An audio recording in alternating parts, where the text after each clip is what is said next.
È l'ennesima struttura alberghiera che non riaprirà. Villa Cotarini è troppo grande, con costi fissi troppo importanti per resistere al crollo degli arrivi per il pericolo contagio.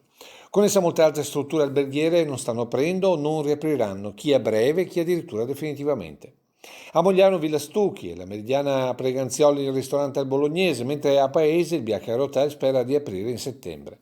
E poi c'è il caso chiusura del Car del Galletto, che a Treviso ha fatto grande clamore, ma non c'è struttura ricettiva che non registri cancellazioni e stanze vuote da mesi. Le do una perdita di fatturato consolidata del primo semestre intorno al 70% e ho fatto una previsione di un 55% nel secondo semestre, quindi il danno è veramente enorme. Quello che manca è la clientela straniera che qui e non solo arriva con i charter o gli aerei privati. Noi, pur essendo una struttura a 5 Stelle, abbiamo sempre lavorato con un mercato internazionale in maniera piuttosto sviluppata, quindi i nostri mercati principali sono Stati Uniti, soprattutto la Cina, che è un mercato in cui abbiamo investito parecchio negli ultimi 4 anni e naturalmente abbiamo perso completamente questa parte del mercato. E la prospettiva non è rosea per questo versante. Ecco perché secondo il direttore bisogna investire per far crescere i numeri del cliente di prossimità. Rimane un mercato che noi definiamo su gomma, un mercato locale, quindi di Germania, Austria, che comunque funziona, devo dire funziona. Noi stiamo lavorando con questo mercato, capirà che con 47 camere e 2 ristoranti